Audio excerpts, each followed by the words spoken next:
Kaya, binibidyo kita, okay lang ba sa'yo? Post ko doon sa social media nang malaman ng mga kamag-anak ko doon sa sitwasyon mo na pagpunta mo dito sa Manila, naligaw ka, yung cellphone mo na wala, hindi mo sila makontak. Baka makita nila to, pag i-upload ko sa social media, okay lang ba sa'yo na i-post ko to? Sige, i-post mo si Maribik yung pangalan ng asawa ko. Marami. Mga idol, ito si Kuya, mga idol. Marami ko yung pangalan ng asawa niya, nangamuhan dito sa Quezon City. Ngayon, hindi na umuwi. Nalaman ng asawa niya, may karoon pala ng relasyon dito na ibang lalaki sa Manila. Si Kuya, naligaw-ligaw na dito sa Manila paghanap sa asawa niya. Diyos kawawa yung sitwasyon mo, Kuya. Dapat binantayan mo na lang yung mga anak ko doon. Ilang taon na yung mga anak ko doon? Ang panganay ko, 5 taon. 5 taon, yung puso mo. Okay, 1 taon pa lang mahigit eh. So, isang taon pa lang, dapat inalagaan mo na lang yung mga anak mo doon. Kaya mo na yung dito yung asawa mo, nagpapadala naman siguro sa inyo. Papadala tapos halos nga, sa 2,000, halos magpapadala. Kaya yung nano ko rito, mayroon daw siyang ibang lalaki, kaya pinuntahan ko siya dito. Bakit kuya, dun sa probinsya niyo, wala ka bang trabaho doon?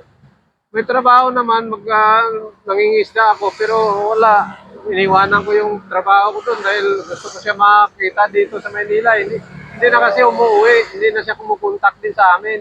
Kawawa naman yung sitwasyon mo kuya, dapat inalagaan mo na lang yung ano mo doon. Nangamuhan yung asawa mo, tapos nagloko lang pa. Kawawa yung sitwasyon mo. Si Maribik yung Samahan kita pangalan doon ng sa ano, asawa ko alam mo eh. ba yung pangalan ng amuhan niya?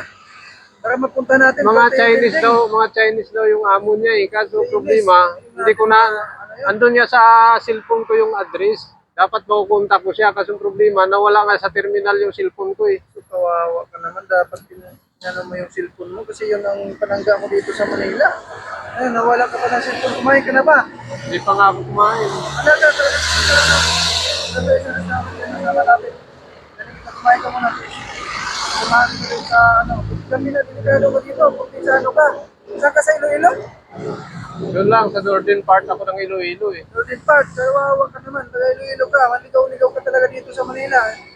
Yung pa yung ano mo, bago yung nagabaho ko ng ano. Sige na, kumain ka doon sa ano.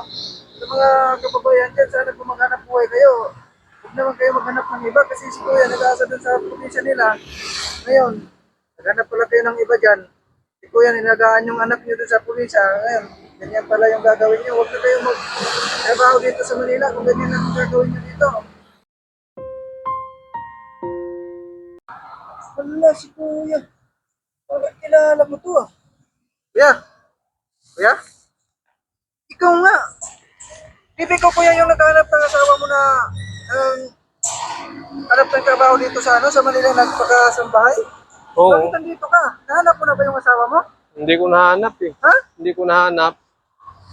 Bakit dito ka natutulog sa ano, gilid ng kalsada? Wala akong matulugan eh. Dapat nagsabi ka sa akin, di ba hinatid kita dun sa Quezon City, tapos dito ka lang pala matutulog sa ano? Dapat nagsabi ka na wala kang mauwian dito kasi dali na lang kita sa Barisura kasi delikado yung sitwasyon mo dito.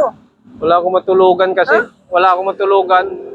Yung asawa mo, nahanap mo na ba yung asawa mo na ano, kasabay? Hindi ko nga nakita kasi hindi ko alam ang address na eh. Kasi wala nga ako cellphone.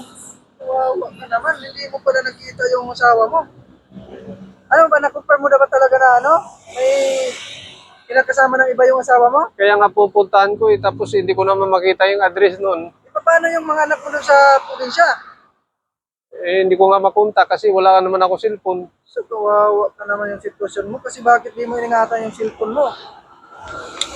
Kaya kasi ano natin, gawin natin ang paraan yan. Hindi ko alam kung anong gagawin ko rito kasi wala akong cellphone, wala naman ako pera. Kawawa naman yung sitwasyon mo ngayon. Kaya, doon ka muna sa boarding house kasi kawawa yung sitwasyon mo. Lalo ka dito sa mga tambay. Huwag ka dito. Ano nga ang probinsya mo ulit ba yan? Iloilo nga. Ay, dito si Kuya mga idol sa Iloilo. Baka makita nyo dito to, ma-share nyo to mga idol kasi kawawa yung sitwasyon niya. Hinahanap niya yung asawa niya na kasambahay. Hindi niya na laman kung saan kasi nawala yung cellphone niya. Andun yung address sa ano niya, sa cellphone niya. Ngayon, nawala yung cellphone niya, di niya na alam yung address. Kawawa ng sitwasyon na ito, may tatlong anak pa sa probinsya. Isang taon. Ang panganay mo kaya, ilang taon na yung panganay mo? 5 taon na yun. Tatlo na. Kawawa yung sitwasyon ni Kuya. Uwi ka na lang ng probinsya, Kuya. Bibigyan kita ng pamasahe, Kuya. Ako bahala sa'yo sa pamasahe, bibigyan kita. Hindi ako uwi hanggang hindi ko makita yung asawa ko eh. Ayayaan mo na yung asawa mo na yon. Umuwi ka na. Sayang yung ano mo. Sayang yung pagkakataon na ano, alaw-alawan mo na lang yung mga anak mo sa probinsya. Kawawa ka dito pa sa Manila.